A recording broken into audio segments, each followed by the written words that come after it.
Welcome to Eerie Bites of History, your daily serving of strange bites of the past. Today, we have a ghost ship rising from the depths, an omen written in the sky, and children sent away in fear, all of which happened on September 1st. Let's begin. On September 1st, 1985, a team led by Dr. Robert Ballard made one of the most haunting discoveries in modern history, the wreckage of the Titanic. For 73 years, the ship had rested silently in the black depths of the Atlantic, its exact resting place a mystery. When Ballard's cameras first illuminated the broken hull, it was as though time itself had frozen. Plates, shoes, and even unopened bottles of wine were scattered across the sea floor, silent remnants of more than 15,000 lives lost on that night in 1912. But the discovery raised as many unsettling questions as it did answers. Survivors and historians began recounting ghostly encounters tied to the Titanic relics, strange sounds, whispers, and even apparitions seen around recovered artifacts. Some claimed the ship's belongings carried the grief of those who perished. To many, the Titanic was not just a wreck, but a vast underwater graveyard.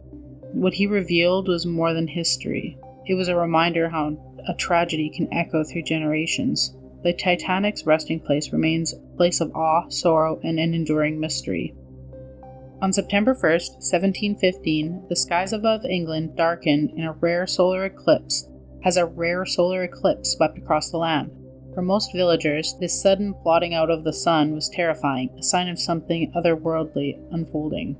Animals grew restless, birds fell silent, and many claimed to see ghost shapes moving across the heavens, specters in shifting shadows of the eclipse.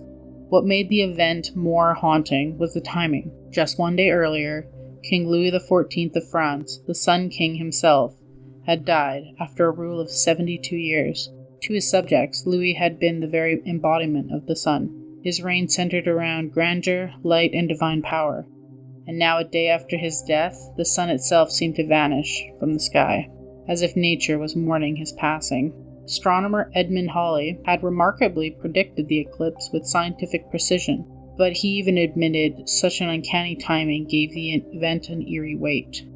For the common people across Europe, it was no simple astronomical phenomenon. It was an omen, a celestial sign that the kings and the kingdoms were bound to the heaven. Celestial events have always carried an air of mystery and fear, shaping how people interpret the world around them.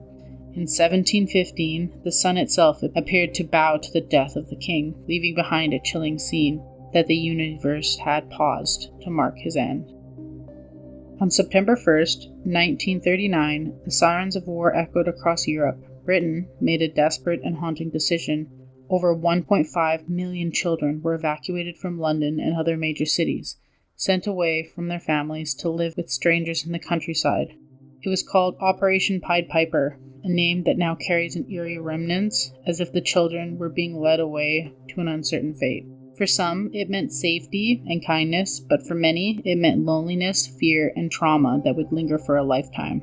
Children as young as 4 were put on trains, clutching small suitcases, gas masks, and saying goodbye to their parents that they may never see again, and many never did. Stories emerged of harsh treatment in foster homes, of children working like servants. What is undeniable is the mass evacuation, meant to preserve innocence, often marked the end of it.